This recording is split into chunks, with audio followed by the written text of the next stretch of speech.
Down in the valley was a village. On the outskirts of the village stood a small, run-down cottage, and in the cottage lived a widow with her only son Jack. They were poor. This was clear to see from the ragged clothes on their backs and the worn shoes on their feet. But, as the story goes, they did possess one item of real value, a gorgeous, caramel-colored cow. Jack hugging caramel cow mother patting cow's tummy. Jack woke early every morning. He milked the cow, poured the milk into a jug, and set off to the dairy. The milk was only worth a few pennies, but Jack didn't mind. He happily accepted the pennies from a local cheesemaker, bought a few potatoes from the market, and returned home. Jack did this every day. The milk from the cow was just enough to help Jack and his mother get by. One year, a terribly harsh winter hit the village. Great howling winds blew, and the snow lay in huge drifts, never before seen by the villagers. The following spring, the grass did not grow. Without grass, the cow had nothing to eat and soon became too weak to produce milk. "Mother," cried Jack, "I cannot get a single drop of milk from our dear cow this morning." Jack worried, holding empty milk bottle in air.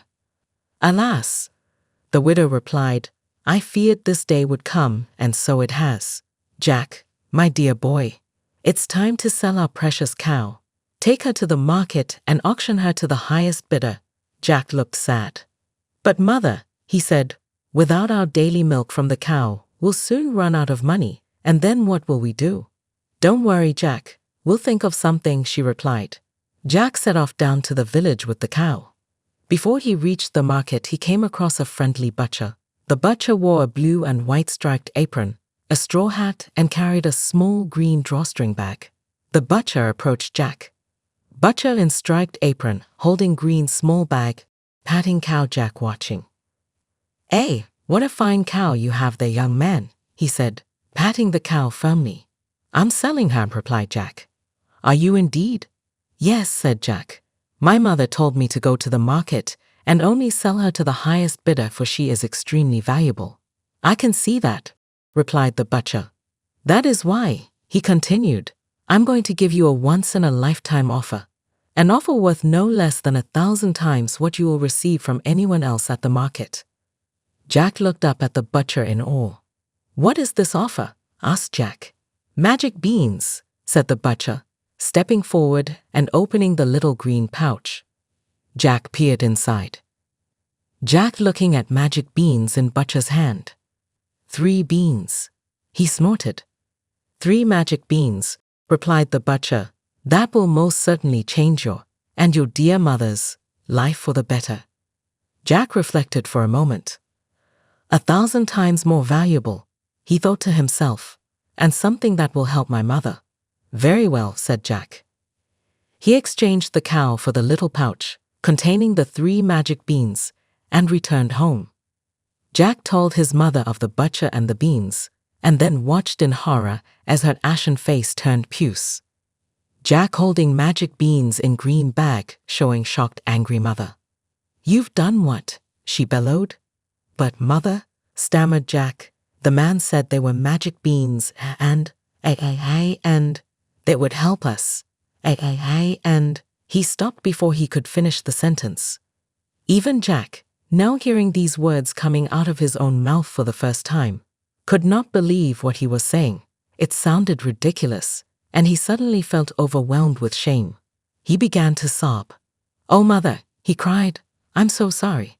I can't believe I have done something so silly. Can you ever forgive me?" "Go to your room, Jack," she said.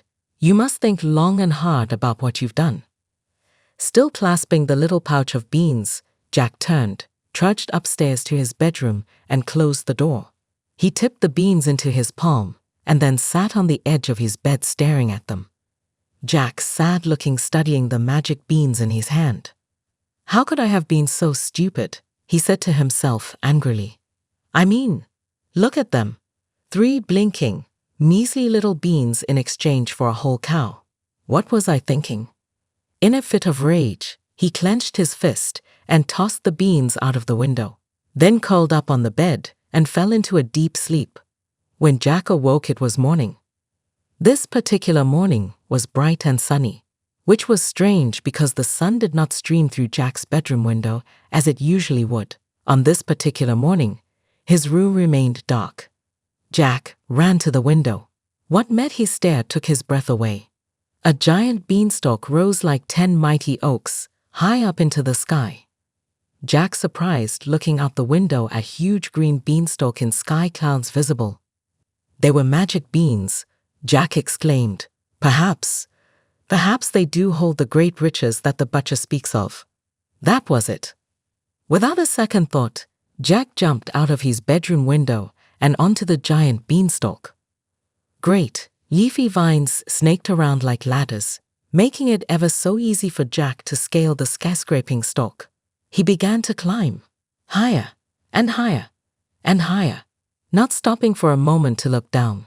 This is probably just as well, for Jack was now so high up that his cottage, the village, and all of the surrounding lands could be seen no more. Suddenly came a shrill voice. "Jack, is that you?" it said. "Yes," said Jack.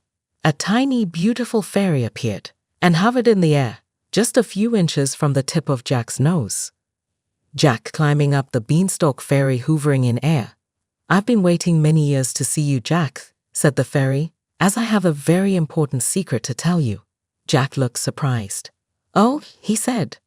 "You see, Jack," continued the fairy, "your father was once a very wealthy man." "My father's dead," said Jack. "Yes," said the fairy, "but don't you want to know how he died?" "Mother said he was sick." "Oh, my darling Jack," said the fairy, "your mother wanted to protect you. Your father was not sick. He was known across many kingdoms, for he owned the most rare and magnificent of all creatures, a mystical golden hen that laid a golden egg every day." Golden hen laying a gold egg. Jack was dumbfounded. "So, how did he die?" he asked. The fairy, still hovering daintily in front of him, raised her arm and pointed into the distance. "See that castle? Well, in that castle lives a giant, and it is this beastly tyrant that ate your father and stole his golden hen. You must avenge him, Jack, and take back what is rightly yours." But before Jack could reply, she vanished.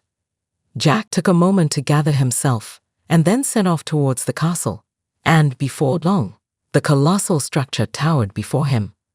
Jack had never seen a building so big. The steps leading up to the front door were taller than he was. The front door itself was as big as a mighty oak, and astride the door, staring menacingly back at him, stood the statues of 2 gigantic stone lions. Jack took a deep breath. Then, without further ado, he lay flat on the ground and rolled under the front door. Jack lying flat on the floor in front of Giant's castle door. Jack stood up and dusted himself down. He looked around slowly, trying to take in the enormity of his surroundings.